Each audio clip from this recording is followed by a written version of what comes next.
The party maintains the narrative by eliminating the private.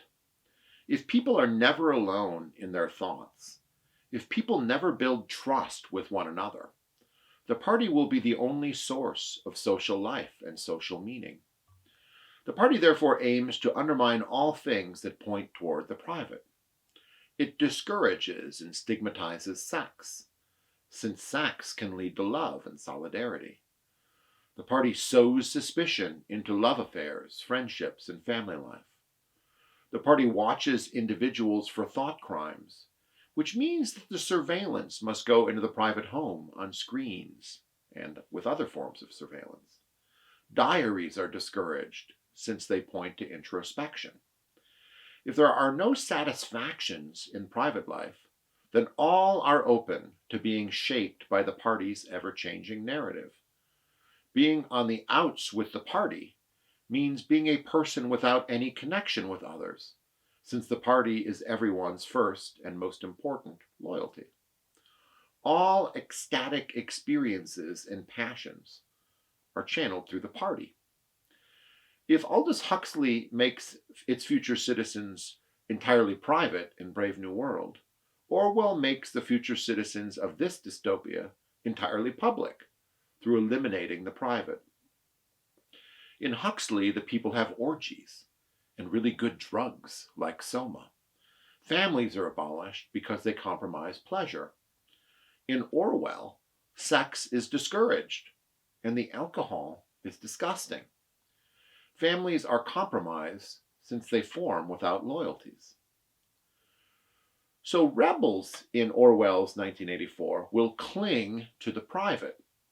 They act in defense of freedom to enjoy private goods. And it stands to reason that Big Brother will do everything he can to discourage the private or to stigmatize it. Own life is the newspeak for individualism, and eccentricity is a great crime. Consider first sex, something that is both private as an act and the basis for genuine love, trust, and solidarity. No totalitarian government can leave that passion alone. Here are a couple of things about that from part one. The unforgivable crime was promiscuity between party members. The aim of the party was not merely to prevent men and women from forming loyalties, which it might not be able to control. Its real, undeclared purpose was to remove all pleasure from the sexual act.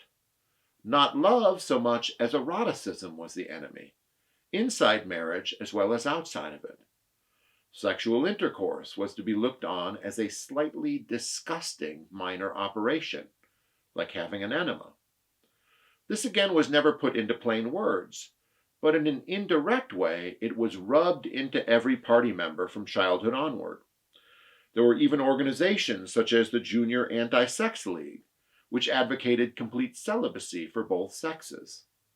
All children were begotten by artificial insemination and brought up in public institutions.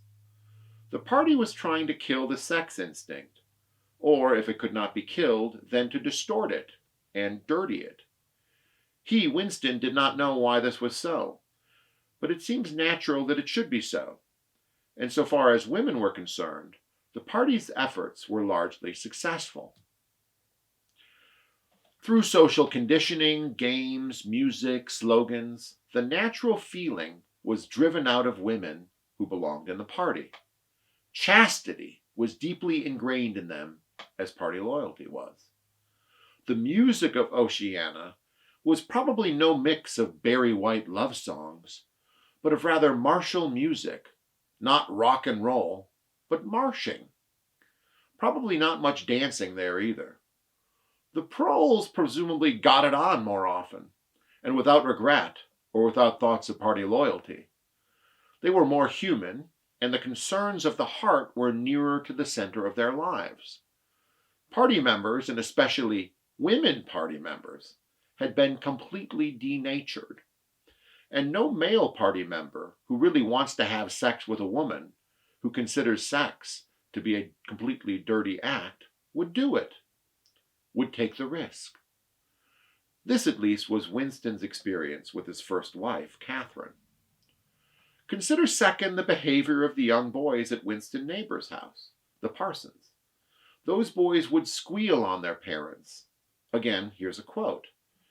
It was almost normal for people over 30 to be frightened of their own children, and with good reason, for hardly a week passed in which the Times did not carry a paragraph describing how some eavesdropping little sneak, child hero was the phrase generally used, had overheard some compromising remark and denounced his parents to the thought police.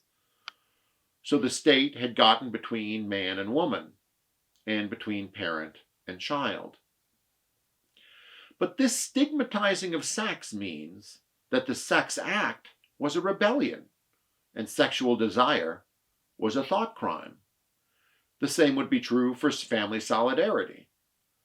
What we see in the book is sex as an expression of rebellion.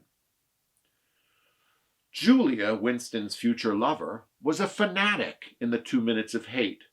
She was an activist in the Junior Anti-Sex League. She seemed to be following Winston around, and Winston thought she was probably an agent of the thought police or an amateur spy at the end of part 1. But Julia was a rebel. She initiates contact with Winston at the beginning of part 2, and they have a love affair. They first arrange a meeting. They arrange a trip to the country and take a roll in the hay in the bushes. When it was all over, Winston reflected. Their embrace had been a battle, the climax a victory. It was a blow struck against the party. It was a political act. So they continued to meet, but not too often so as not to arouse suspicion. Julia understood what was going on more than Winston, she seemed to think. She grasped the real meaning of the party's sexual puritanism. Here's what she says. It was not merely the sex instinct that created a world of its own which was outside the party's control and which therefore had to be destroyed if possible. What was more important was that sexual privation induced hysteria, which was desirable because it could be transformed into war fever and leader worship. Chastity would lead to political orthodoxy. Similarly, the desire for people to have families could be turned into an instrument of political orthodoxy. This time, Winston, looking back on his experience with his first wife, recognizes the mechanism. The sex impulse was dangerous to the party, and the party had turned it to account. They had played a similar trick with the instinct for parenthood.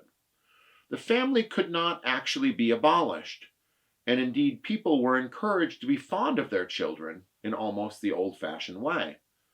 The children, on the other hand, were systematically turned against their parents and taught to spy on them and report their deviations.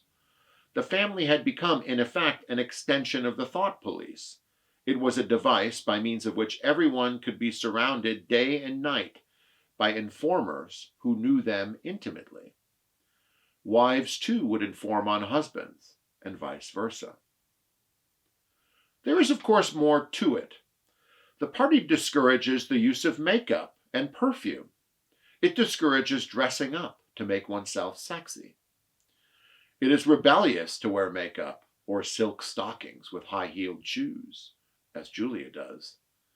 Beauty and attractiveness are own life, that is, thought crimes.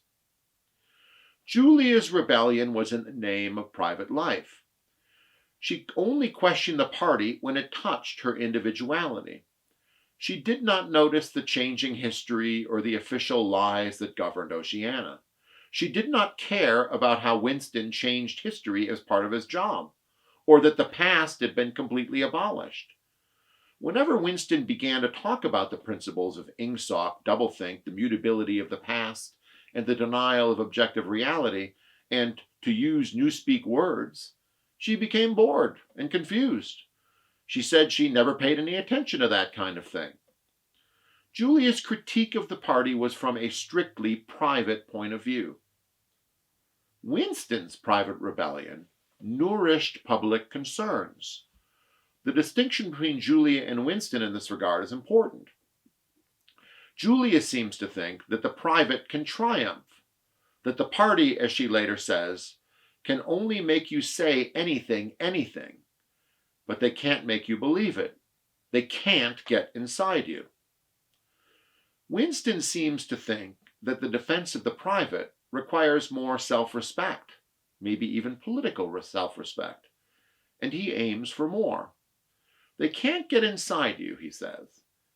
If you can feel that staying human is worthwhile, even when it can't have any result whatsoever, you've beaten them. Winston's thought here is interesting. When he began his affair, he recognized that he had passed over a Rubicon. He could continue the affair as long as he considered himself a dead man. Living for a little, is better than living a death in life, or so he thought. Winston vows to stay an individual come what may. Julia and Winston get a little love nest above an antique shop in the Prole part of town to continue their affair. Julia may have been satisfied with a private rebellion expressed in sex and in making herself lovely. Winston would not be satisfied with that. And near the end of part 2, Winston is tempted to join the Brotherhood, the famed group headed by Emmanuel Goldstein, the shadowy opposition figure to Big Brother. This will be an entrapment.